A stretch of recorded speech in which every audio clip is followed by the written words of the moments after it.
नमस्कार आप सभी को। मैं स्वागत करता हूं आपका अपने इस प्लेटफॉर्म पर। हम लोग उत्तर प्रदेश के इतिहास के 2 लेक्चर पहले कंप्लीट कर चुके हैं। आज हमारा उत्तर प्रदेश के इतिहास से संबंधित ये तीसरा लेक्चर है। इसमें हम कुछ टॉपिक्स के बारे में पढ़ेंगे। वो कौन से हैं जरा देख लेते हैं इनको। इसमें हम लोग पढ़ेंगे वैदिक काल के बारे में, महाजनपद काल और बौद्ध धर्म के बारे में। दरअसल इन तीनों टॉपिक्स को हम पढ़ेंगे उत्तर प्रदेश के परिप्रेक्ष्य में। ठीक है। और इन तीनों को करने के बाद हम लोग इन्हीं पर आधारित कुछ आयोग के द्वारा प्रश्न पूछे गए हैं, उनका संग्रह बाद में दिया गया है, उन प्रश्नों को करेंगे। ठीक है। तो चलिए शुरू करते हैं। इससे पहले हम लोग कौन कौन से टॉपिक्स पढ़ चुके हैं। हम लोग पुरा पाषाण काल उत्तर प्रदेश के संबंध में, मध्य पाषाण काल, नव पाषाण काल और साथ ही साथ ताम्र पाषाण काल, जिसे गैरिक मृतभांड संस्कृति भी इसी के अंतर्गत आती है, हड़प्पा सभ्यता और चित्रित धूसर मृतभांड संस्कृति, इन पर भी चर्चा कर चुके हैं। तो आज हम लोग शुरू करेंगे आज से वैदिक सभ्यता। ठीक है। यानी वैदिक काल, और वो भी उत्तर प्रदेश के परिप्रेक्ष्य में। तो चलिए शुरू करते हैं आज। यहाँ आप हेडिंग डालिए वैदिक सभ्यता। ठीक है। या वैदिक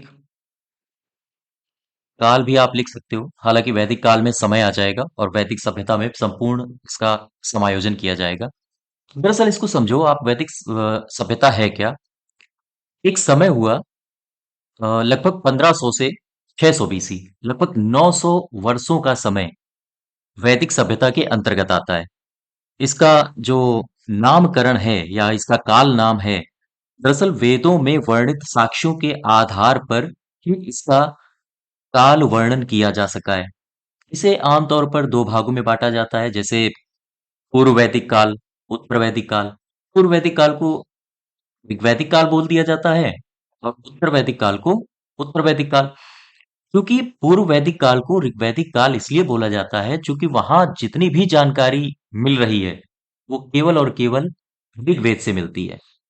ठीक है। खैर, ये जो सारी बातें हैं हमारे उत्तर प्रदेश के परिप्रेक्ष्य में महत्वपूर्ण नहीं है।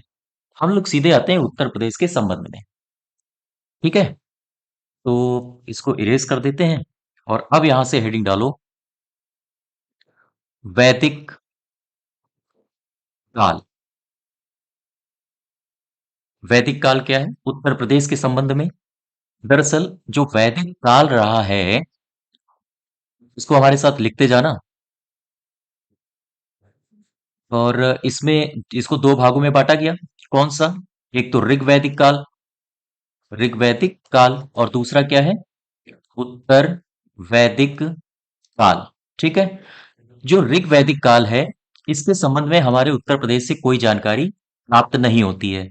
और चूंकि प्राप्त नहीं होती और एग्जाम में प्रश्न भी नहीं बनते हैं, यहां से हमारे एग्जाम में प्रश्न बनते हैं उत्तर वैदिक काल में, जो कि लगभग 1000 से 600 बीसी तक का समय माना जाता है। तो जरा देखो, उत्तर वैदिक कालीन संस्कृति, उत्तर वैदिक कालीन संस्कृति। ठीक है। ये संस्कृति हमारे उत्तर प्रदेश में कहाँ कहाँ फैली, कहाँ कहाँ इसका विस्तार हुआ, यहां से प्रश्न पूछ लिए जाते हैं। दरअसल इस संस्कृति का जो मुख्य केंद्र था, लिखते जाइए, इस संस्कृति का जो मुख्य केंद्र था वह था मध्य देश। मध्य देश। और ये जो मध्य देश है, आज इसी को हम लोग उत्तर प्रदेश के रूप में पहचानते हैं। और जो उत्तर वैदिक कालीन संस्कृति थी, ये हमारे उत्तर प्रदेश में इसका विस्तार हुआ है। जैसे जो बड़े बड़े नगर पाए गए हैं, जैसे एक नगर है कुरु, यहाँ पर इस संस्कृति का विस्तार देखा गया था। और दूसरा कौन है? दूसरा है पांचाल, यहां पर भी इस संस्कृति का विस्तार देखा गया। फिर से समझो, उत्तर वैदिक कालीन संस्कृति, यहां से हमारे प्रश्न एग्जाम में बनने शुरू हो जाते हैं। उत्तर वैदिक कालीन संस्कृति, इस संस्कृति का जो मुख्य केंद्र था वो क्या था? मध्य देश, जिसे आजकल हम लोग उत्तर प्रदेश के रूप में पहचानते हैं। और यहाँ पर कई सारे क्षेत्र रहे हैं जो उत्तर वैदिक कालीन संस्कृति से संबंधित थे। जैसे इनमें से एक है कुरु और पांचाल, और भी कई सारे रहे हैं। अच्छा, इनका क्षेत्र क्या रहा है? ये जो मध्य देश है, इसका विस्तार क्या था? इसका जो विस्तार रहा है वो गंगा गंगा और सरस्वती नदियों के दोआब के बीच में के यानी दोआब में, बीच में मत लिखो, इसका विस्तार दोआब में फैला है। ठीक है, जरा देखो इसको। इसमें एक दिया है कुरु और एक दिया है पांचाल। इसके बारे में भी कुछ जानकारियां हमसे पूछी जाती हैं, तो लिख लेते हैं। इसमें लिखो, एक तरफ लिखो राज्य, जरा एक टेबल बना लेते हैं। और इसका वर्तमान में प्रसार कहाँ तक रहा है, और साथ ही साथ इसकी राजधानी क्या रही है। ये 3 टेबल बनाओ। देखो, सबसे पहले आप कुरु राज्य को लो। कुरु, ये आगे चल के हम महाजनपद काल पढ़ेंगे तो वहां कुरु महाजनपद काल भी आएगा। कुरु ये जो क्षेत्र है, ये आमतौर पर कहाँ फैला है? इसका विस्तार उत्तर प्रदेश में कहाँ देखने को मिलता है? इसका देखने को मिलता है मेरठ में। मेरठ में, दिल्ली में, और थानेश्वर के आसपास का क्षेत्र। महाभारत, शायद अगर आपने अ, देखा हो, एपिसोड एक आता था, तो इसके जो कलाकार थे, कलाकार का आशय ये है कि इसमें जो कैरेक्टर थे, अर्थात महाभारत में जो पूरा का पूरा लोगों का क्षेत्र था, वो कुरु से संबंधित था। आपने हस्तिनापुर का नाम सुना होगा, है ना? आपने इंद्रप्रस्थ का नाम सुना होगा, तो वो सारा कुरुक्षेत्र के अंतर्गत आता था। तो ये कहाँ कहाँ विस्तारित है? मेरठ में, दिल्ली में और थानेश्वर में। और इसकी राजधानी क्या थी? इसकी राजधानी थी अ, आसन दीवत। एक और क्षेत्र है जो आपने लिखा है ऊपर, पांचाल। पांचाल आमतौर पर जो पांचाली थी, वो पांचाल से ही बिलोंग करती थी। और पांचाल का जो विस्तार है हमारे उत्तर प्रदेश में, वो देखने को मिलता है बरेली, बदायूं और फर्रुखाबाद। फर्रुखाबाद, ठीक है। यहाँ पर पांचाल का विस्तार, इसकी राजधानी क्या थी? इसकी राजधानी थी कांपिल्य। ये हमारे एग्जाम में प्रश्न पूछे जाते हैं, इनको ध्यान रखिएगा। तो जरा देखो, वैदिक काल की अगर हम बात करें तो इसे कितने भागों में बांटा गया है, इससे मतलब नहीं है। दरअसल ये इतिहास का टॉपिक बन जाता है जो हम लोग पूरे देश की पढ़ेंगे। उत्तर प्रदेश के परिप्रेक्ष्य में अगर हम देखें वैदिक काल से संबंधित कौन कौन से प्रश्न बन सकते हैं, उत्तर वैदिक कालीन संस्कृति से इस संस्कृति का विस्तार हमें हमारे उत्तर प्रदेश में देखने को मिलता है। और उस समय इसे मध्य देश कहा जाता था, जिसका विस्तार गंगा और सरस्वती नदियों के दोआब में फैला था। उत्तर प्रदेश में ये कहाँ कहाँ ये संस्कृति विस्तारित थी? कुरु और पांचाल जैसे बड़े बड़े क्षेत्रों में इसका विस्तार था, जिसमें कुरु के अंतर्गत मेरठ, दिल्ली, थानेश्वर आते थे और इसकी राजधानी उस समय आसन दीवत थी। जबकि पांचाल के अंतर्गत बरेली, बदायूं और फर्रुखाबाद जैसे क्षेत्र आते थे, जिसकी राजधानी थी रामपिल्ले। ठीक है बात। अब इसको जरा मैप में देख लो, कौन से क्षेत्र कहाँ है। हमने कुरु की बात की, ठीक। कुरु कहाँ आ रहा है? एक तो ये आ रहा है मेरठ में। इसका विस्तार कहाँ है? मेरठ। और इसका विस्तार अ, देख लेते हैं, दिल्ली और थानेश्वर। मेरठ, दिल्ली और थानेश्वर, ठीक है। तो ये रहा आपका मेरठ। और मेरठ के आसपास का जो ये पूरा क्षेत्र है, ये दिल्ली, यानी ये वाला जो पूरा क्षेत्र हो गया, ये पूरा का पूरा क्षेत्र कुरु के अंतर्गत आता था। ठीक है। पांचाल, पांचाल में हमने क्या क्या देखा? पांचाल में है बदायूं, ठीक है, बदायूं और फर्रुखाबाद। और एक क्षेत्र है बरेली। तो यहां आप देखिए मैप में, पांचाल कहाँ विस्तारित था? ये है मुरादाबाद, रामपुर, और ये रहा आपका बरेली। ठीक है, ये बरेली, ये हो गया आपका बदायूं, और कौन सा है? फर्रुखाबाद। ठीक है, और ये रहा आपका कानपुर नगर, कानपुर देहात, कन्नौज, और ये रहा आपका फर्रुखाबाद। ठीक है, यानी ये पूरा का पूरा क्षेत्र, इसके आसपास का जो भी क्षेत्र आता था वो पांचाल के अंतर्गत आता था। ठीक है, तो यहां से आप दो तीन पॉइंट याद रखो। देखो एक बात समझो, दरअसल इसी काल के अंत में, कौन सा काल? उत्तर वैदिक कालीन संस्कृति के अंत में उत्तर प्रदेश में दो महाकाव्य रचे गए। कौन कौन से हैं? इसमें लिखो जरा। इसी संस्कृति के, संस्कृति काल के, कौन संस्कृति काल, किसकी बात हो रही है? ये हो रही उत्तर वैदिक कालीन संस्कृति की। तो लिखो, इसी वैदिक कालीन संस्कृति काल के अंत में, अंत में उत्तर प्रदेश में ही दो महाकाव्य रचे गए। और चूंकि ये दो महाकाव्य रचे गए हैं, इसीलिए इस काल को कहा जाने लगा है महाकाव्य काल। ये कौन कौन से हैं दो महाकाव्य? जरा इनको देख लेते हैं।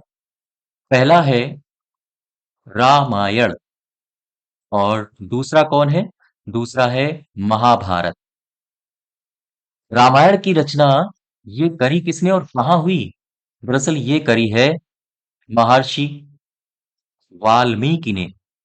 ठीक है, और कहाँ की है? कानपुर के, जगह है बिठूर, यहां महर्षि वाल्मीकि और कानपुर के बिठूर में की। और इसे आमतौर पर ब्रह्मवर्त भी कहा जाता है, ब्रह्मवर्त। ठीक है, अब देखो, ये जो रामायण है इसमें किसका वर्णन किया गया है? तो इसमें कौशल, कौशल यानी कि अयोध्या, कौशल यानी कि अयोध्या राज्य के, राज्य के इक्ष्वाकु, इक्ष्वाकु वंश का वर्णन किया गया है। ठीक है, बात समझ पा रहे हो आप? यहां से ये बातें आप नोट डाउन करते जाइए। अच्छा, महाभारत की बात कर लें, तो महाभारत के जो इनको इसको लिखा है, इसको लिखा है व्यास जी ने। और इसमें जो वर्णन किया गया है हस्तिनापुर के, इसमें जो वर्णन है वो है हस्तिनापुर के, हस्तिनापुर के कुरुवंश का। ठीक है, और अभी हमने देखा था कुरुवंश, महाभारत काल के समय जो कुरुवंश था, राजा, क्या नाम है इनका, धृतराष्ट्र, पांडव, इनका क्षेत्र, तो ये कुरु के अंतर्गत ही आता था। ठीक है, तो जरा एक बार रिवीजन फिर कर लो। वैदिक काल के अंतर्गत हम लोगों ने क्या क्या देखा? उत्तर वैदिक कालीन संस्कृति जो उत्तर प्रदेश से संबंधित है, वो कहाँ कहाँ विस्तारित है? मध्य देश में, जो कि उत्तर प्रदेश के नाम से जाना जाने लगा, और इसका विस्तार कुरु, पांचाल जैसे बड़े बड़े क्षेत्रों में था। यह संस्कृति गंगा और सरस्वती नदियों के दोआब में फैली थी। कुरु के अंतर्गत कौन कौन सा प्रसार है? यानी कुरुक्षेत्र, ये जो कुरु का क्षेत्र है, ये कहाँ कहाँ प्रसारित था? मेरठ, दिल्ली, और आज के थानेश्वर में इसका प्रसार था, और भी आसपास के इलाकों में। उस समय इसकी राजधानी थी आसंदीवत। और जो पांचाल है उस समय का क्षेत्र, वो आज के बरेली, बदायूं, फर्रुखाबाद और आसपास के क्षेत्रों में इसका विस्तार था। और उस समय इसकी राजधानी थी कौंडिल्य। ठीक है, जरा इनको मैप में मैंने देखा, ये क्षेत्र आपको दिख रहा होगा, कुरु का क्षेत्र, और ये वाला पांचाल का क्षेत्र। साथ ही साथ जो ये संस्कृति है, उत्तर वैदिक कालीन संस्कृति, संस्कृति के अंत में दो बड़े बड़े महाकाव्य लिखे गए। और इसी वजह से इस जो पूरा सिनेरियो है, इसे महाकाव्य भी, महाकाव्य काल भी कहा जाने लगा। कौन कौन से काव्य लिखे गए? रामायण और महाभारत। आपसे प्रश्न ये भी पूछता है कि इसका हिंदी में अनुवाद किसने किया, अंग्रेजी में अनुवाद किसने किया महाभारत का? और महाभारत या फिर रामायण के बारे में ये भी प्रश्न पूछे जाते हैं कि किसे तत्शास्त्री संहिता कहा जाता है। समझ पा रहे हो आप? इस तरह के जो भी प्रश्न हैं वो हम लोग इतिहास में पढ़ेंगे। न कि उत्तर प्रदेश के स्पेशल इतिहास में। ठीक है, चलिए आगे बढ़ते हैं। अगला टॉपिक डालो, महाजनपद काल। महाजनपद काल। दरअसल महाजनपद काल का जो समय काल है उसे 600 बीसी से लगभग 324 बीसी तक माना जाता है। इसे महाजनपद काल कहा जाता है। और भी इसके कई नाम हैं, जैसे इसे प्राग मौर्य काल भी कहा जाता है। महाजनपद काल कहा जाता है क्योंकि पहले जन से विकास हुआ जनपद और जनपद से बने महाजनपद। ठीक है। अच्छा, प्राग मौर्य काल क्यों कहा जाता है? क्योंकि ये मौर्य काल से ठीक पहले का है महाजनपद काल, इसीलिए इसे प्राग मौर्य काल बोल दिया जाता है। इसे मगध के उत्कर्ष का काल भी कहा जाता है। ये क्यों कहा जाता है? क्योंकि यहीं से आप देखोगे कि जो 16 महाजनपद हैं वो अब एक दूसरे पर बल का प्रयोग करेंगे और इनमें से एक महाजनपद उभर के सामने आएगा, वो होगा मगध। और आने वाले समय में वहीं का राजा बनेगा चंद्रगुप्त मौर्य। समझ पा रहे हो आप? इसी महाजनपद काल को ही ईरानी यूनानी आक्रमण का काल भी कहा जाता है। कई सारे नाम हो गए इसके। और एक खास बात कि ये जो महाजनपद काल है, इसी काल के दौरान आपको कई सारे अहिंसा आधारित नास्तिक धर्म दर्शन भी देखने को मिलेंगे, जैसे बौद्ध दर्शन, जैन दर्शन। तो इस काल को ही अहिंसा आधारित नास्तिक धर्म दर्शन के उद्भव का काल भी कहा जाता है और इसे बुद्धकालीन गणतंत्र भी कहा जाता है। तो इसके कई सारे नाम हैं, फिलहाल हम इसमें नहीं जाएंगे। हम लोग इसमें केवल उत्तर प्रदेश के परिप्रेक्ष्य की बात करते हैं। ठीक है। तो महाजनपद काल, टोटल इनकी संख्या थी 16, लेकिन इन 16 में हमारे यूपी में जो पाए जाते हैं वो है 10, सॉरी 8, माफ कीजिएगा। यूपी में जो महाजनपद काल देखे गए हैं वो है 8। ठीक है। अच्छा, ये 16 हैं तो ऐसे कैसे बोल दिया 16 है? क्या इसकी कहीं जानकारी भी मिलती है? हाँ, जानकारी मिलती है। कहाँ मिलती है? तो इसकी जानकारी मिलती है, बौद्ध ग्रंथ है एक अंगुत्तर निकाय, और एक जैन ग्रंथ है भगवती सूत्र।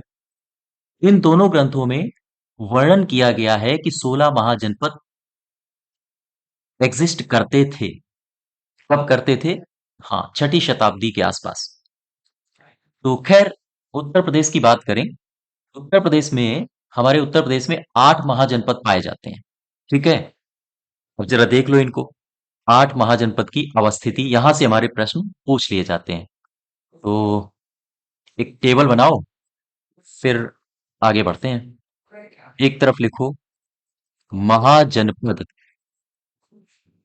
और उसके आगे एक कॉलम बनाओ राजधानी, और उसके एक आगे कॉलम बनाओ जिसमें लिखो इनका विस्तार। महाजनपद, उनकी राजधानी, और आगे उनका विस्तार। ठीक है। चलिए,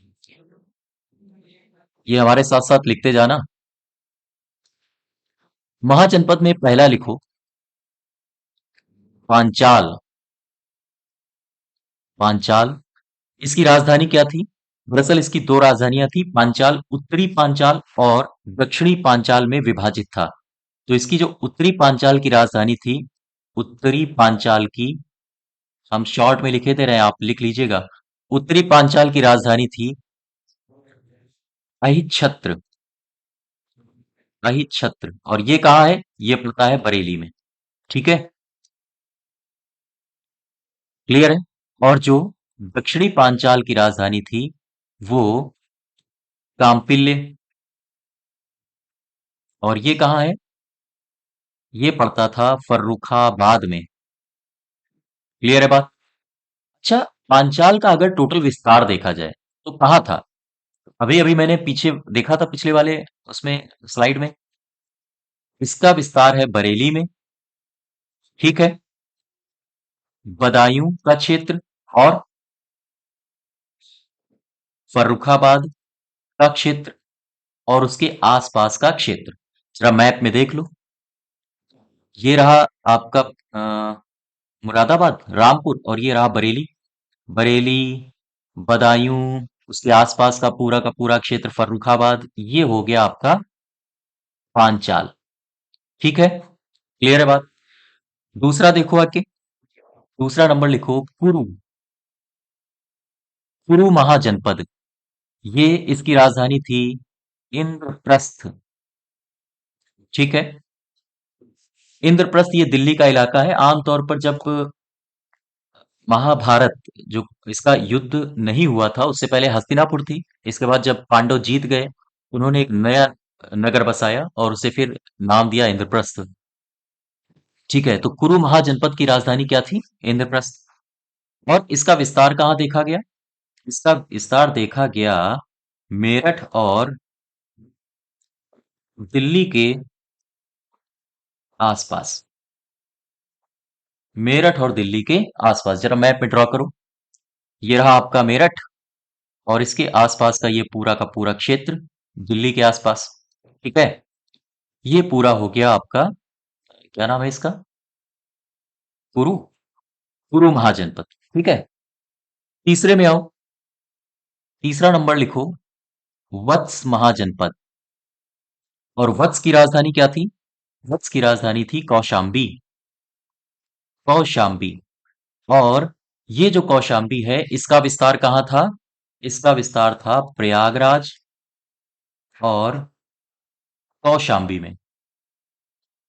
मैप में देख लो कहाँ इसका विस्तार होगा उत्तर प्रदेश में। तो ये रहा आपका प्रयागराज और ये रहा कौशाम्बी। तो ये जो पूरा इलाका है, ये पूरा का पूरा क्षेत्र, ये कौन सा जनपद है? आपका है वत्स जनपद, वत्स महाजनपद। ठीक है, लिख लेना। चलो चौथे में आओ। चौथा है आपका कौशल। कौशल महाजनपद। कौशल महाजनपद की राजधानी क्या है? इसकी राजधानी है साकेत। और साकेत ये अयोध्या में पड़ता है। और साथ ही साथ इसकी एक और राजधानी, यानी उत्तरी कौशल साकेत, और जो दक्षिणी कौशल था उसकी राजधानी थी श्रावस्ती। श्रावस्ती। ठीक है, ये कहाँ है? ये अवध का क्षेत्र है। अवध का क्षेत्र। ठीक, यानी अवध के आसपास का क्षेत्र देख लो जरा। ये है हमारा कानपुर, ये उन्नाव और ये लखनऊ। ये पूरा का पूरा अवध का क्षेत्र, फैजाबाद, अवध। ठीक है, अब जरा इसमें लिख लो अवध का क्षेत्र। अगला है पांचवा नंबर। ये एक महाजनपद है जिसका नाम है मल्ल महाजनपद। तो मल्ल महाजनपद की राजधानी क्या थी? मल्ल महाजनपद की राजधानी थी कुशीनगर। कुशीनगर। इसे कस्या भी कहा जाता था। कस्या, या कुछ किताबों में कसिया लिखा होता है। और पावा, यानी कि इसे पडरौना भी लिखा जाता है। इसकी कुशीनगर और पावा, ये राजधानियां थीं। इसका विस्तार कहाँ देखने को मिलता है हमें मल्ल का?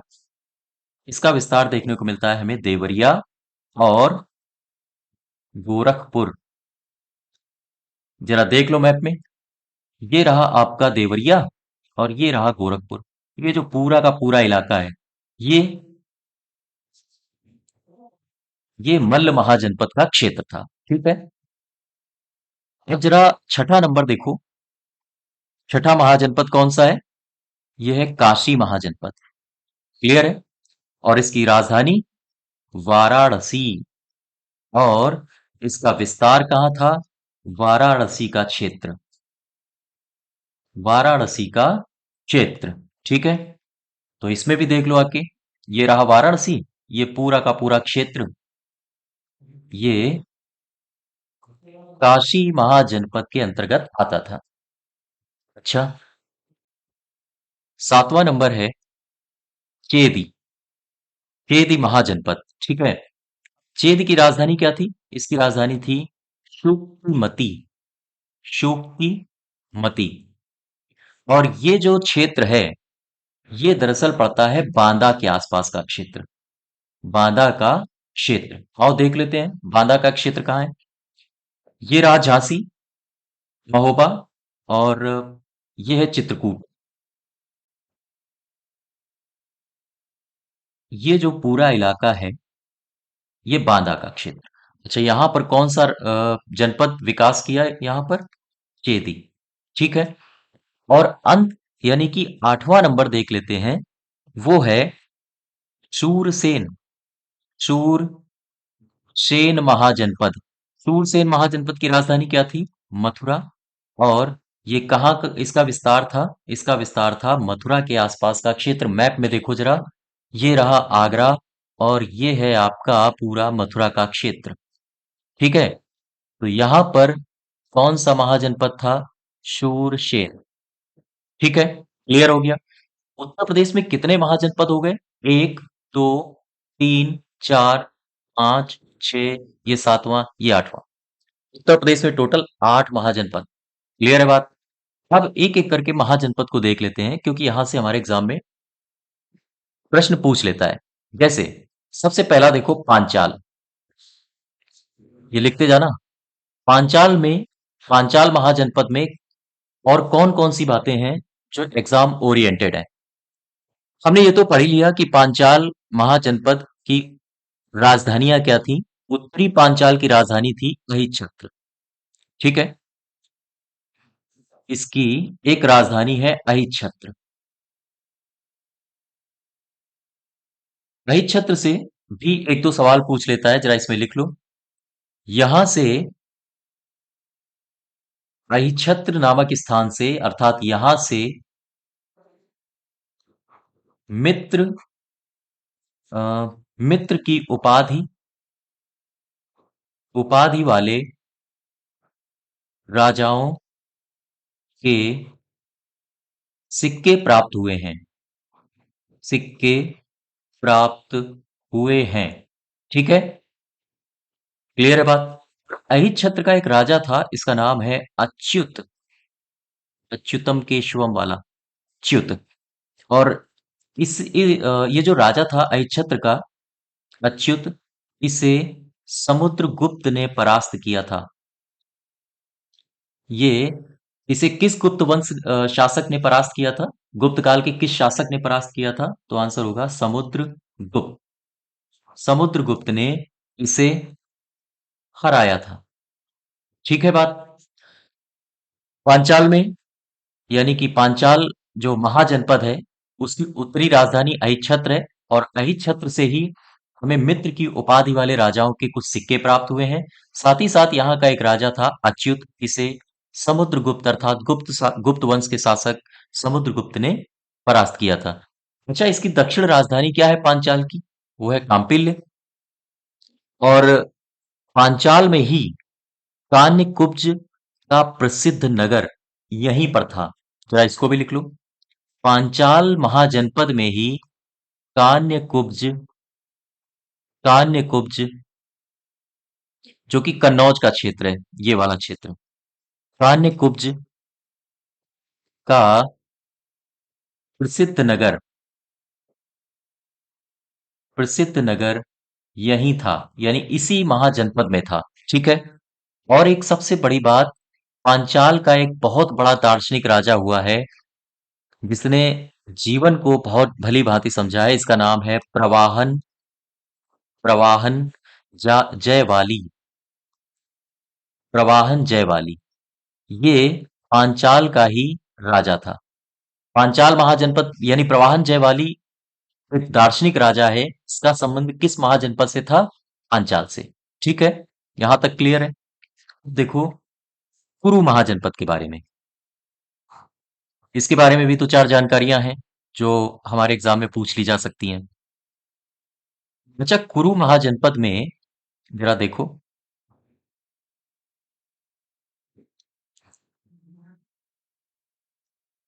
महाभारत कालीन, महाभारत कालीन जो हस्तिनापुर नगर है, हस्तिनापुर नगर, ये किस महाजनपद का हिस्सा था? इसी महाजनपद का हिस्सा था। हस्तिनापुर नगर इसका, इसका कुरु का, इसका हिस्सा था। ठीक है, क्लियर है बात? और कुरु महाजनपद का एक राजा था कौरव्य। हालांकि ये इंपॉर्टेंट नहीं है, लेकिन आप चाहो तो इसको याद रख सकते हो। कुरु महाजनपद का एक राजा था कौरव्य। और प्रश्न आपसे अगर पूछेगा तो ये पूछेगा कि बुद्ध के समय में कुरु महाजनपद का राजा कौन था? तो फिर कौरव्य। ठीक है। खैर, अगला है आपका जहांगीर। नेक्स्ट में देखते हैं, यहाँ हौच पौच हो जाएगा। नेक्स्ट देख लेते हैं हम लोग वत्स के बारे में। ठीक है, हेडिंग डालो वत्स। वत्स महाजनपद ये कहाँ है? दरअसल ये है कौशाम्बी में। कौशाम्बी इसकी राजधानी थी। और कौशाम्बी के बारे में अगर आपसे पूछेगा तो कहेगा कि ये किस नदी के किनारे बसा था? तो ये है यमुना नदी के किनारे। ठीक है। कौशाम्बी में विकास हुआ वत्स महाजनपद का, और ये यमुना नदी के किनारे बसा हुआ एक महाजनपद था। साथ ही साथ बुद्ध के काल में यहाँ का एक शासक था पौरव वंश का, जिसका नाम था उदयन। इसका नाम काफी पूछा जाता है। इसका नाम आप ऐसे याद रखो। इसका नाम आप ऐसे याद रखो, वत्स नरेश उदयन। और ये हमारे एग्जाम में प्रश्न पूछा गया है कि उदयन नामक राजा किस महाजनपद से संबंधित था? तो आंसर होगा वत्स से। ठीक है। और यहीं पर यानी वत्स महाजनपद में ही उदयन के उदयन के राज प्रासाद अर्थात महल के भग्नावशेष भग्नावशेष मिले हैं। क्लियर है बात? ठीक है। ये हो गया वत्स महाजनपद। अब जरा एक और महाजनपद देख लेते हैं, और उठा लेते हैं कहाँ, कौशल को। नेक्स्ट डालो कौशल महाजनपद। कौशल महाजनपद। ठीक है। इसके बारे में देख लेते हैं, इसका विस्तार कहाँ कहाँ हुआ है। दरअसल इसका विस्तार जो हुआ है वह जो पूर्व क्षेत्र है, पूर्वी क्षेत्र, पूर्व में गंडक नदी से पूर्व में गंडक नदी से, और पश्चिम में कहां तक हुआ है इसका विस्तार? पश्चिम में इसका विस्तार है पांचाल तक। ठीक है। उत्तर में इसका विस्तार है नेपाल से लेकर, और दक्षिण में इसका विस्तार है सई नदी तक। सई नदी तक। इसको जरा लिख लेते हैं। कौशल महाजनपद का जो विस्तार है वह उत्तर में उत्तर से दक्षिण में कहां तक विस्तार है? उत्तर से दक्षिण इसका विस्तार है नेपाल से नेपाल से सई नदी। ठीक है। और इसका पूर्व से पश्चिम विस्तार अगर हम देखें तो कहां तक है? इसका विस्तार है पूर्व में गंडक नदी से पांचाल तक। पांचाल। क्लियर है यहां तक? इसकी राजधानी, उत्तरी कौशल की राजधानी मैं आपको बता चुका हूं, साकेत। और दक्षिणी कौशल की राजधानी क्या थी? श्रावस्ती। ठीक है। और श्रावस्ती में ही एक जगह है, जरा इसको लिख लो, ये पूछा जाता है। इसकी राजधानी है श्रावस्ती। ठीक। जरा देखो इसको, ये जो अवध है, ये पूरा ये श्रावस्ती वाला क्षेत्र भी इसके अंतर्गत आता है। तो इसकी जो राजधानी है श्रावस्ती, यहीं पर एक गांव है, इसका नाम है सेहत मेहत। सेहत मेहत। ऐसा माना जाता है कि इसी को अवध का क्षेत्र कहा जाता है। ठीक है। तो खैर, श्रावस्ती का जो आकार है, इसका आकार कैसा है? अर्ध चंद्राकार। इसका आकार अर्धचंद्राकार है, और यहीं पर एक जगह है सेहत मेहत। और श्रावस्ती किसकी राजधानी है? कौशल महाजनपद की। ठीक है। नेक्स्ट देख लेते हैं मल्ल को। नेक्स्ट हेडिंग डालो मल्ल महाजनपद। महाजनपद। दरअसल उत्तर प्रदेश में पाए जाने वाले महाजनपदों में ये मल्ल ही एकमात्र महाजनपद है जो राजतंत्र नहीं था। ये पहले राजतंत्र था, लेकिन समय के साथ यहां पर परिवर्तन हुआ, और मल्ल महाजनपद ने अपने आप को गणतंत्र में परिवर्तित कर लिया। तो यह है उत्तर प्रदेश का, अर्थात उत्तर प्रदेश में पाए जाने वाले महाजनपदों में एकमात्र गणराज्य था। ठीक है, क्लियर है बात? अच्छा, और आपने जातक कथाओं का नाम सुना होगा, तो इसमें से एक जातक है जिसका नाम है कुश जातक। कुश जातक के अनुसार इसका नाम पूछ लिया जाता है यहाँ का राजा। यहाँ का राजा कौन था? तो यहाँ का राजा था ओकताक। ओकताक। ठीक है, क्लियर है बात? अब नेक्स्ट कौन है? नेक्स्ट देखो जरा, अगला है काशी। काशी को देख लेते हैं। तो यहां पर हेडिंग डालो काशी। काशी महाजनपद। ठीक, इसको हम मैप में देख चुके हैं, बार बार मैप में नहीं देखेंगे, ये पूरा का पूरा क्षेत्र ये काशी महाजनपद में आएगा। ठीक है, अब देखो जरा, काशी महाजनपद की राजधानी क्या थी?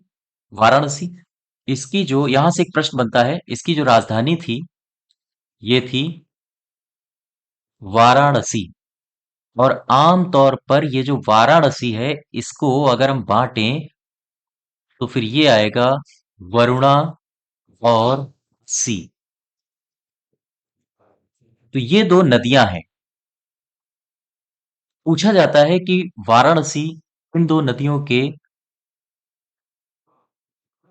इन दो नदियों से घिरा हुआ है। तो आंसर होगा वरुणा और अस्सी, अर्थात काशी महाजनपद भी इन दो नदियों के से घिरा हुआ था। तो वरुणा और अस्सी। ठीक है, और काशी महाजनपद का एक शक्तिशाली राजा था। यहाँ का एक राजा था जिसका नाम है ब्रह्म ब्रह्मदत्त। ठीक, यहाँ का एक राजा है जिसका नाम था ब्रह्मदत्त। ब्रह्मदत्त के बारे में कहा जाता है कि इसने इसने कोशल महाजनपद महाजनपद को एक बार हराया था। तो ये काफी शक्तिशाली था, हालांकि इनकी डेट्स नहीं मिलती हैं किताबों में। ठीक है, तो काशी महाजनपद, इसकी राजधानी वाराणसी थी जो कि किन दो नदियों के मध्य है? वरुणा और अस्सी। और यहाँ का एक राजा था ब्रह्मदत्त। इसने कौशल महाजनपद को हराया था। हमारे दो महाजनपद बचे हैं। एक तो बचा है चेदी महाजनपद। चेदी महाजनपद, जरा चेदी में देख लेते हैं ये कहाँ है। यह एक ऐसा महाजनपद है जो वर्तमान में उत्तर प्रदेश के आधुनिक आधुनिक बुंदेलखंड में अवस्थित है। इसकी स्थिति कहाँ है? इसकी स्थिति है बुंदेलखंड में। जरा देखो मैप में, अभी हमने देखा था ये जो पूरा इलाका है ललितपुर, झांसी, जालौन, हमीरपुर, महोबा, बांदा और चित्रकूट, ये पूरा का पूरा क्षेत्र बुंदेलखंड के अंतर्गत आता है। और चेती जो महाजनपद है इसका विस्तार बांदा में है। तो फिर ये कहाँ विस्तारित हो जाएगा? इसका विस्तार होगा, हाँ, बुंदेलखंड में। ठीक है, इसकी राजधानी भी मैंने बता दी थी। राजधानी क्या है? शुक्तिमती, और जो कि बांदा में है। अच्छा, एक प्रश्न यहां से लिखो, महाभारत काल में महाभारत काल में यहाँ का राजा कहाँ का? हाँ, चेदी महाजनपद का। यहाँ का राजा शिशुपाल था। कौन था? शिशुपाल। और शिशुपाल के बारे में ऐसा कहा जाता है कि इसका विवाह रुक्मिणी से होने वाला था। और भगवान श्री कृष्ण रुक्मिणी को हर लाए थे तो काफी नाराज हो गया था। और जब धर्मराज युधिष्ठिर राजसूय यज्ञ कर रहे थे उस समय शिशुपाल ने श्री कृष्ण भगवान को काफी उल्टा सीधा बोलना शुरू कर दिया और वहीं पर इन्होंने शिशुपाल की हत्या कर दी थी। तो ये कहानियां हैं। तो यहां से आप दो बातें याद रखोगे। एक तो चेदी महाजनपद का विस्तार कहाँ है? ये बुंदेलखंड में है। और दूसरी बात, महाभारत काल में यहाँ का राजा कौन था? शिशुपाल। और अंतिम लिखो, शूरसेन, शूरसेन महाजनपद। शूरसेन महाजनपद, इसका विस्तार कहाँ देखा गया? इसका विस्तार देखा गया मथुरा में। और दरअसल महाभारत के अनुसार, महाभारत के अनुसार महाभारत के अनुसार यहाँ यादव, सॉरी गलत लिख रहा है, यादव वंश का शासन था। ठीक है, किसका शासन था? यादव वंश का यहाँ शासन था, शूरसेन, अर्थात मथुरा वाला क्षेत्र। और यहाँ का एक राजा था, आप इसका नाम याद रखोगे, इसका नाम है अवंतिपुत्र, अवंतिपुत्र। ठीक है, और ये अवंतिपुत्र बुद्ध का शिष्य भी था। तो यहां से हमने कितने महाजनपद पढ़ लिए? चार ये हैं, दो छह और ये दो आठ, टोटल 8 महाजनपद, इनकी लोकेशन और इनसे बनने वाले फैक्चुअल डेटा पढ़ लिया हम लोगों ने। जरा एक बार फिर से इनको रिवीजन कर लो। पूर्व महाजनपद, ये महाभारत कालीन हस्तिनापुर नगर इसी क्षेत्र में आता था। और पांचाल में आप याद रखोगे अहिच्छत्र, यहां से मित्र की उपाधि वाले राजाओं के सिक्के प्राप्त हुए हैं। समुद्रगुप्त ने यहाँ के राजा अच्युत को हराया था। और कान्यकुब्ज का प्रसिद्ध नगर पांचाल महाजनपद में ही अवस्थित है। अच्छा, प्रवाहन जयवाली यहाँ के एक राजा थे। और ये राजा एक दार्शनिक राजा थे। वत्स महाजनपद के बारे में कौन सी सूचनाएं हैं जो आपको याद रखनी है? सबसे पहले, ये कहाँ है, इसकी राजधानी कहाँ है? इसकी राजधानी पड़ती है कौशाम्बी में, जो कि यमुना नदी के किनारे है। वत्स नरेश, उदयन कहाँ का नरेश था? ये वत्स का ही था। उदयन के राजप्रासाद वगैरह ये सब कहाँ पाए जाते हैं? वत्स महाजनपद में। आपको वत्स अगर ना दे तो फिर ऑप्शन में कौशाम्बी भी दे सकता है। ठीक है, याद रखिएगा। कोशल महाजनपद, तो कोशल का विस्तार कहाँ तक है? उत्तर से दक्षिण तक अगर देखा जाए तो उत्तर में नेपाल से दक्षिण में सई तक है। पूर्व से पश्चिम में इसका विस्तार गंडक नदी से लेकर पांचाल तक है। और इसकी राजधानी एक है श्रावस्ती। और श्रावस्ती में एक जगह है सेहत मेहत, दरअसल इसी जगह को कोशल के रूप में चिन्हित किया गया है। इसका आकार अर्धचंद्राकार है। अगला है मल्ल महाजनपद। उत्तर प्रदेश में पाए जाने वाले महाजनपदों में एकमात्र गणराज्य अगर पूछा जाए तो फिर आप कहोगे मल्ल महाजनपद को। उस जातक के अनुसार यहाँ का राजा उपकाक था। काशी महाजनपद, ये वाराणसी में इसका विस्तार देखा गया है, वरुणा और रसी नदियों के बीच में है। यहाँ का एक राजा था ब्रह्मदत्त, जिसने कौशल महाजनपद को अपने पराक्रम के अनुसार इसे हरा दिया था। चेदी महाजनपद, इसका विस्तार बुंदेलखंड में देखने को मिलता है। और महाभारत काल में यहाँ का राजा शिशुपाल था। सूरसेन महाजनपद की बात करें तो महाभारत के अनुसार यहाँ यादव वंशों का शासन था। और एक राजा याद रखोगे अवंतिपुत्र। ठीक है, क्लियर है बात? तो ये हो गया उत्तर प्रदेश से संबंधित जो महाजनपद है।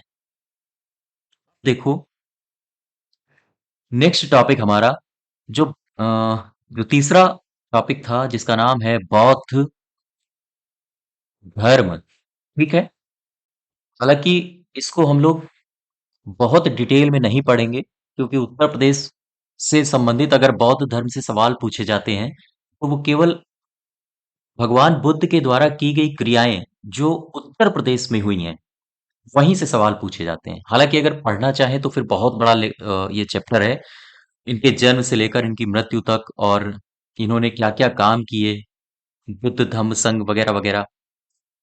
तो जरा इसमें एक नजर डालते हैं बौद्ध धर्म में। महात्मा बुद्ध का जन्म 563 बीसी के आसपास हुआ था, 563 बीसी में ही हुआ था। और कहाँ हुआ था? ये हुआ था लुम्बिनी रुम्बिनदेई में, जो कि आजकल नेपाल में है। इनकी मृत्यु हुई थी 483 बीसी में। 80 वर्ष तक लगभग ये जीवित रहे।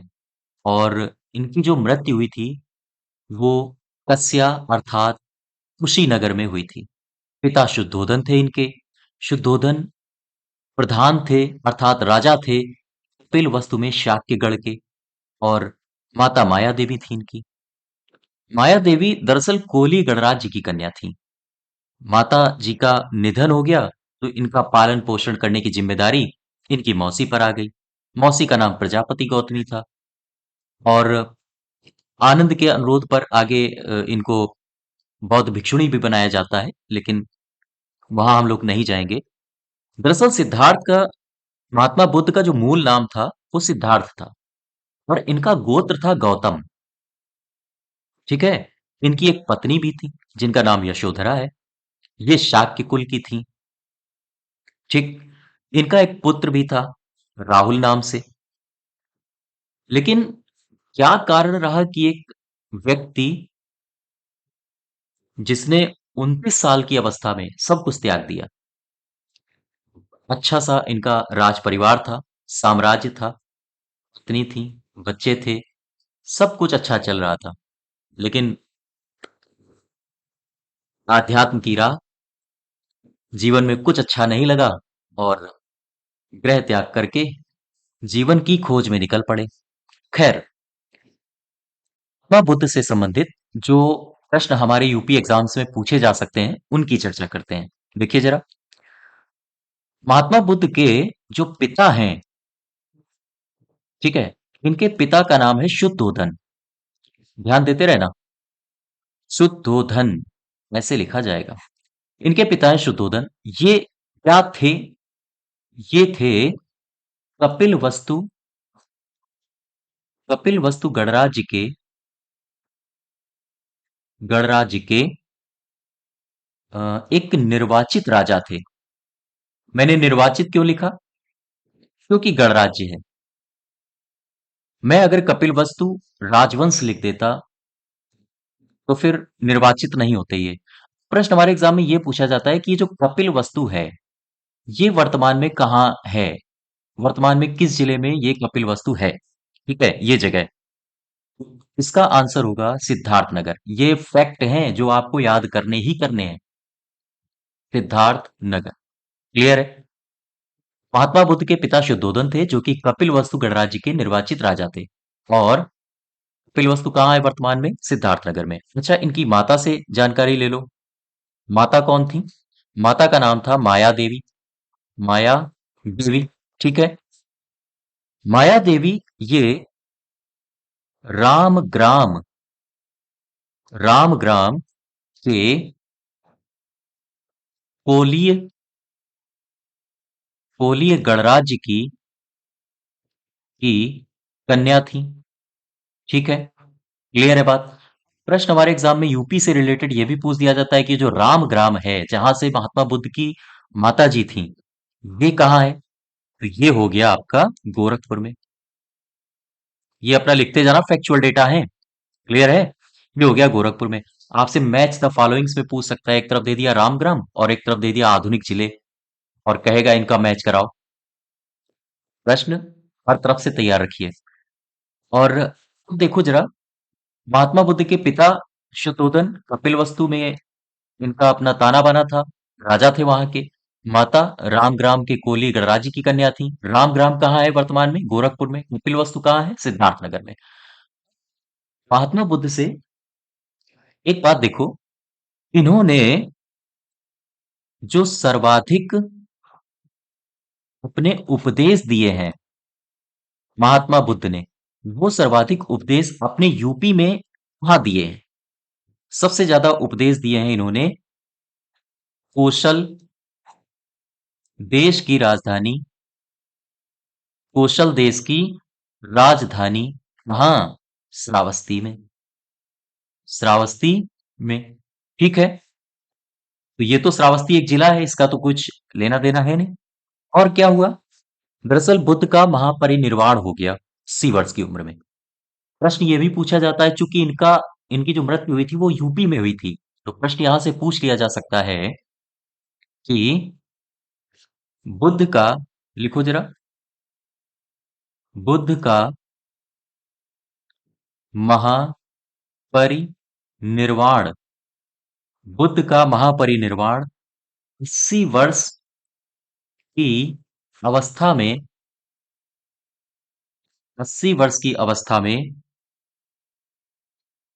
कुशीनारा अर्थात कुशीनगर, कुशीनगर यहां हुआ था। कुशीनगर में कब हुआ था?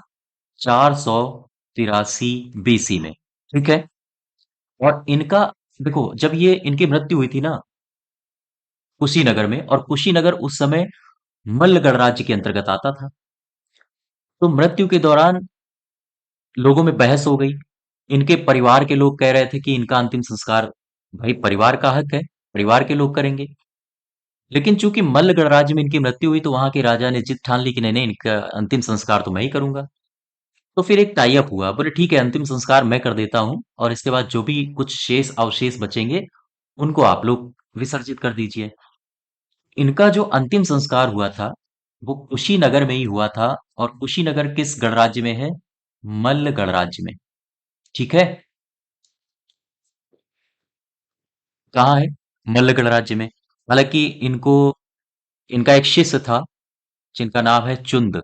वहां इन्होंने एक भोजन किया था शूकर माधव के नाम से। एक गरिष्ठ भोजन था शूकर माधव। और ऐसा माना जाता है कि महात्मा बुद्ध ने जब वो खाया था तो उनकी वहीं से तबीयत खराब हो गई थी। और वहां से तबीयत खराब हुई, इसके बाद ये मल्ल गणराज्य के राजा के पास गए और वहां इनका इलाज चला और इन्होंने वहीं देह त्याग दिया था। खैर ये सब बातें हम लोग करेंगे जब इतिहास पढ़ेंगे शुरू से, ठीक है।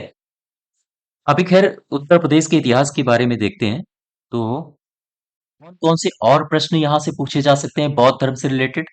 दरअसल एक बात समझो, बुद्ध का बुद्ध का अधिकांश जीवन बुद्ध का अधिकांश जीवन उत्तर प्रदेश में ही उत्तर प्रदेश में ही व्यतीत हुआ था,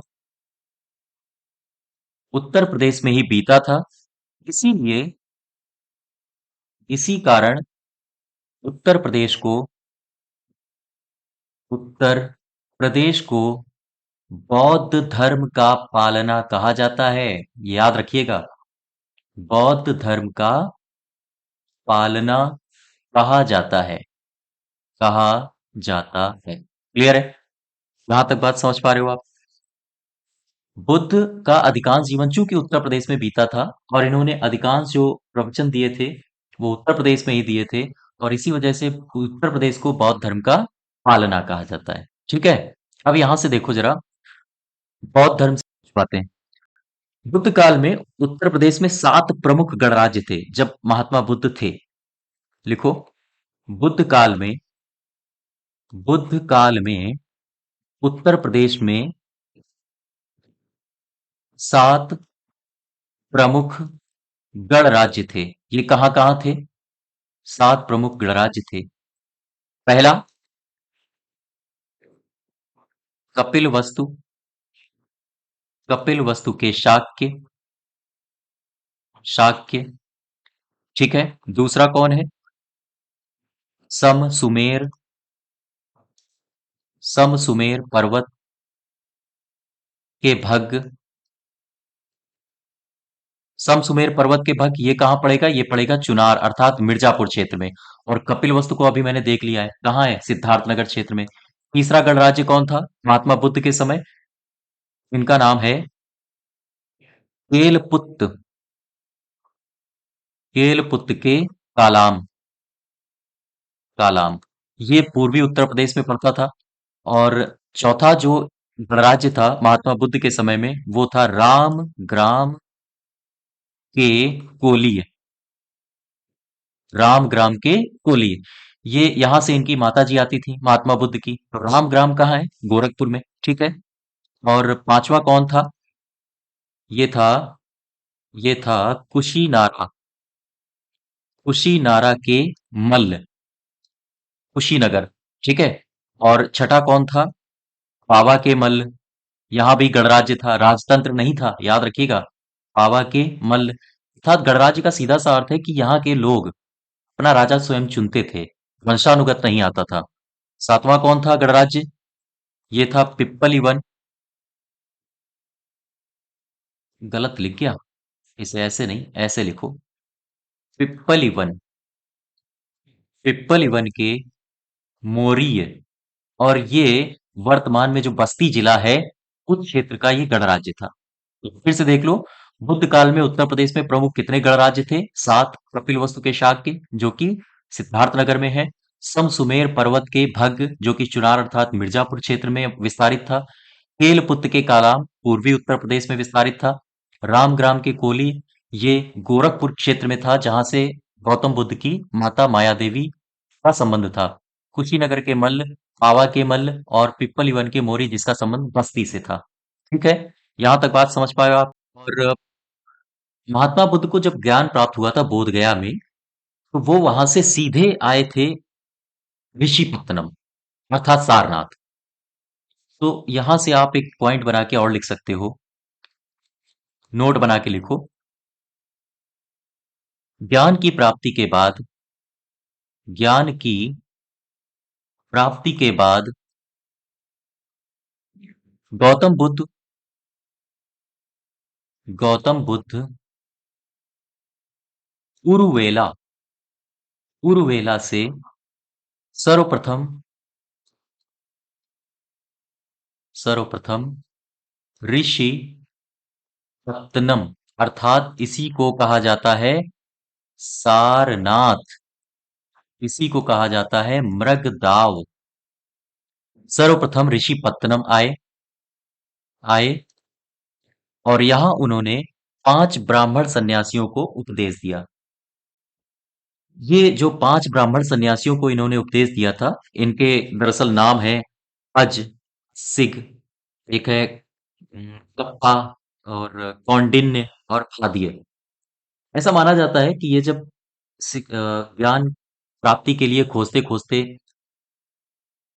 रुद्रक रामपुत्र के पास पहुंचे, तो इन्हें ये ब्राह्मण मिले थे और ये उन्हीं के साथ अपना ज्ञान प्राप्ति के लिए प्रयास करने लगे।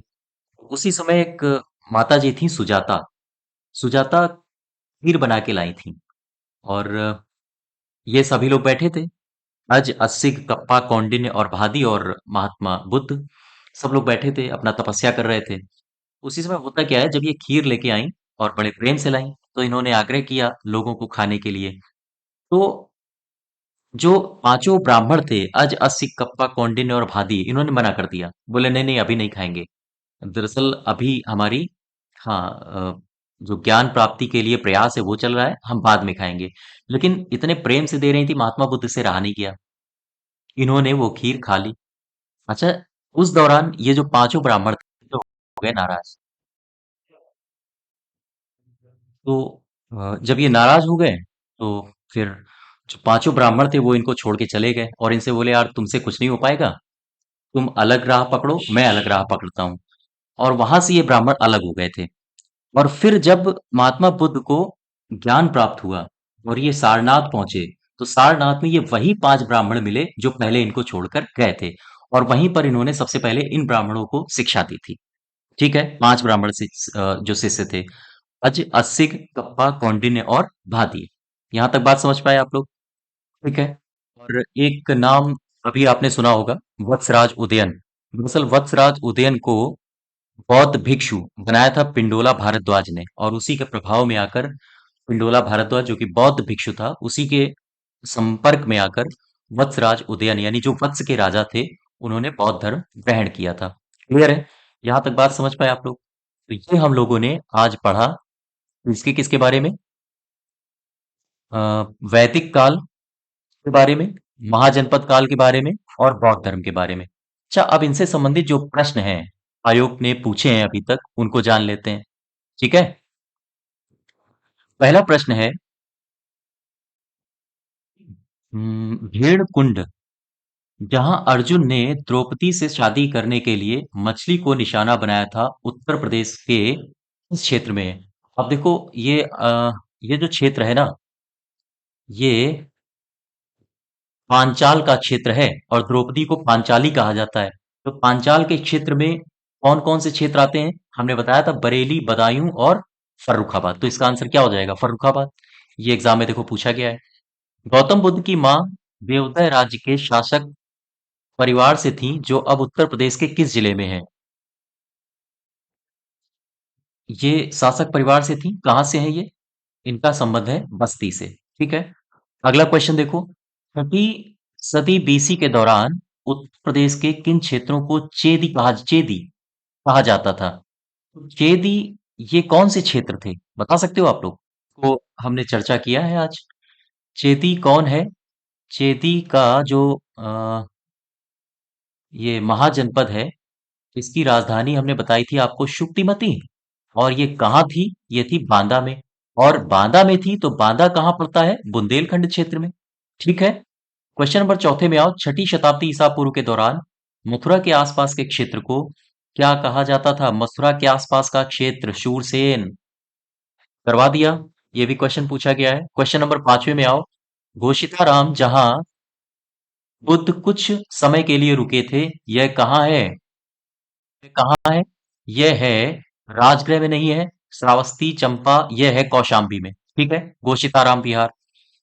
कुशीनगर बौद्ध लोगों के लिए एक लोकप्रिय पर्यटक स्थल है। यहाँ पर हिरण का उद्यान है? नहीं। मूलगंध कुटी विहार, ये वाराणसी में है, सारनाथ में, इसको याद रखो। मूलगंध कुटी विहार कहाँ है? सारनाथ में। तिब्बत मंदिर, ये भी कहाँ है? यह भी है सारनाथ में। और रामभर स्तूप, ये आंसर हो जाएगा। ठीक है। कुशीनगर बौद्ध लोगों का एक लोकप्रिय पर्यटक स्थल है। यहाँ रामभर स्तूप है। क्वेश्चन नंबर सातवें में आओ। ये कनिष्ठ सहायक में पूछा गया है और इसी से संबंधित है। कुशीनगर बौद्धों के लिए महत्वपूर्ण क्यों है? क्योंकि गौतम बुद्ध का यहाँ जन्म हुआ था? नहीं। ज्ञान प्राप्त हुआ था? नहीं। इन्होंने यहाँ पहला उपदेश दिया था? जी नहीं, सारनाथ में दिया था वो तो। ये यहाँ पर इनकी मृत्यु हुई थी। ठीक है। पैदा कहाँ हुए थे? लुम्बिनी में। ज्ञान कहाँ प्राप्त किया था? गया में।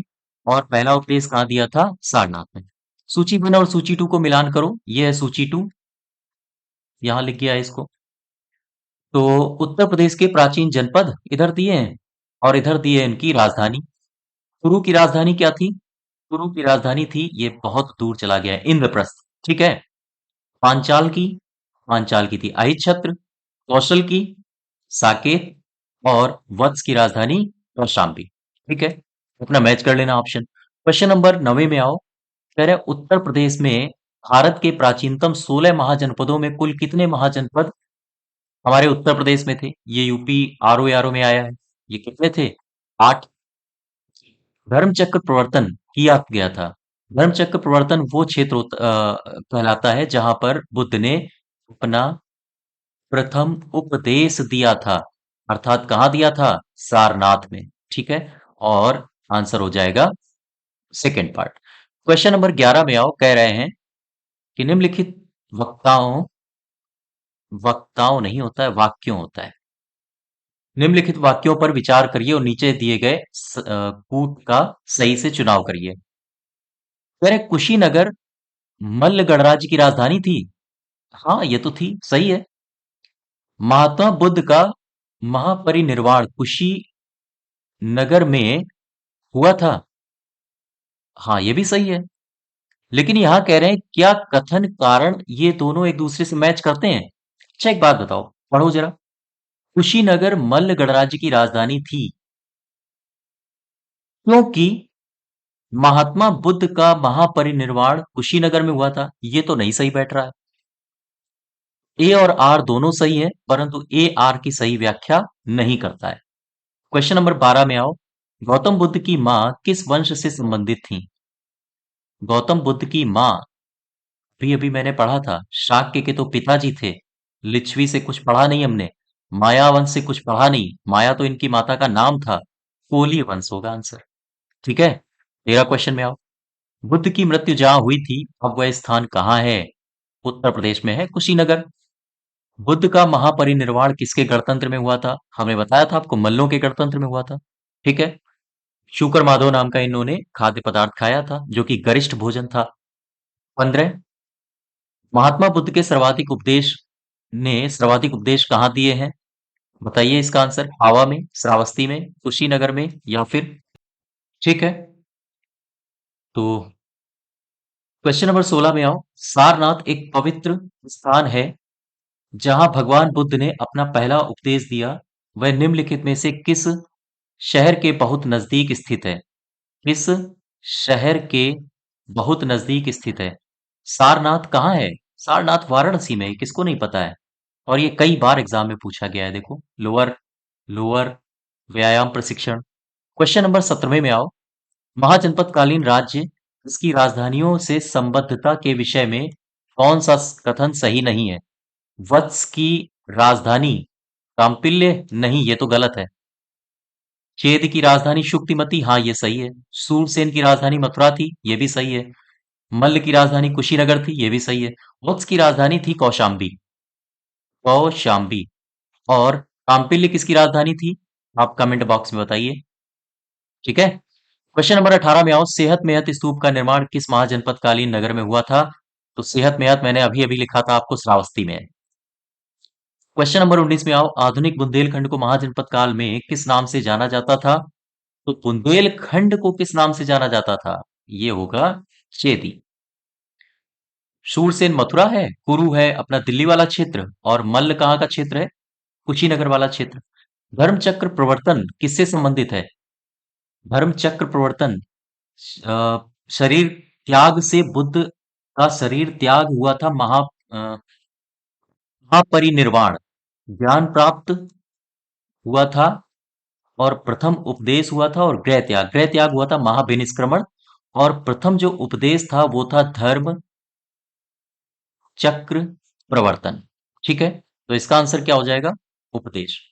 तो ये थे आज के हमारे क्वेश्चंस, और आज हम लोगों ने कुछ क्वेश्चन पढ़े और कुछ चीजों को देखा। कौन कौन सी? उत्तर प्रदेश के संबंधित वैदिक काल, महाजनपद काल और बौद्ध धर्म। तो इससे संबंधित आप नोट्स अपने हाथ से खुद से बनाइए तो ज्यादा बेहतर होगा। हालांकि पीडीएफ आपको टेलीग्राम चैनल में प्रोवाइड कर दी जाएगी। और आज बस इतना ही रखते हैं। चैनल को सब्सक्राइब करिएगा। धन्यवाद।